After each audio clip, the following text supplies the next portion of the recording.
welcome to the Craft Bar. I'm going to be featuring several cards to inspire you for your own Mother's Day card making. These cards were all created using Elizabeth Craft die cuts. This particular Elizabeth Craft Designs is the bee and flower accents, and it's very pretty, very intricate, but cuts beautifully. And then the second one from Elizabeth Crafts is Magnolia. This first one, I just love how bright that green jumps out from you. My mom used plain green paper, but she did ink the edges and rounded the corners. And the Magnolia just fresh and jumps off the page at it. That green with the embossing, you can see how really nice that die cut works. Get a good embossing in the leaves and the petals. And the petals, and then the bright yellow. Every little bit. No problem with these cuts. They come out nice and crisp. We just received these dies. And the bee, my mom had fun. She didn't want to be traditional. She said she wanted to do something different. Still, that would stand a little bit nicer off the paper. And then inside, Happy Mother's Day. You get some more bright yellow flowers. In the Mother's Day stamp, these could be hearts, they could be little butterflies, they could be little bees. They work really as you like. But the happy flowers with a little bit of a rhinestone charm in the center of each. A happy palette of colors. That's the first one. The second one is using the same bee. And that bee, actually, I should have explained, the bee comes from the bee and flower accents die set. So she used the Magnolia flower, but the bee in it came from the other set. Whereas this card is just made using the bee and flowers. And it's the two dies, the background in the red, the front die in the yellow.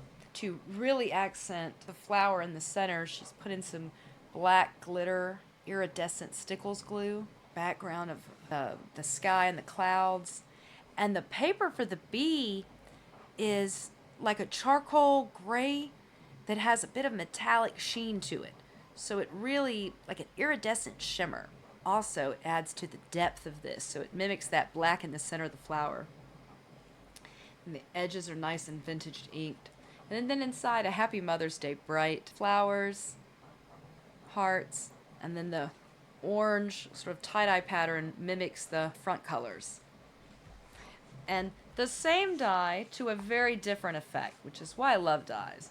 Here, very old-fashioned, very proper. I feel like we're going to a tea party here. And for good reason. We have this damask pink background paper to form the card. But on front, a matte yellow for the bee, very traditional. It has a bit of texture. So that's nice. The bee feels good. Stickers to say Happy Mother's Day. They're a vinyl sticker. Here it has a bit of a pattern to it, but she's colored the pink paper with the green marker where she wanted the leaves. So she cut the whole die out of pink, and the pink paper itself had a pattern, which gives it a speckling. But then she colored green alcohol marker on her flowers, and very, very, very carefully glued in the mini pearl seed beads to the center of the flower. Very well done.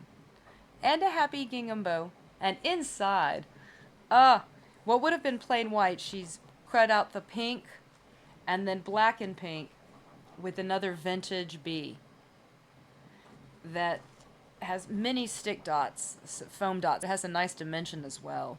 It is a single layered bee, so she only did the top die, the yellow. She did not do the solid piece underneath it. That's why that pink can be seen through it. Very pretty. So here are 3 lovely examples. Mother's Day cards in different color patterns using die cuts and simple 5x7 just folded in half paper that she's rounded the edges and will fit in a standard 5x7 envelope. We'd love it if you'd like and subscribe. See us every Friday for a crafting happy hour. Thanks for watching.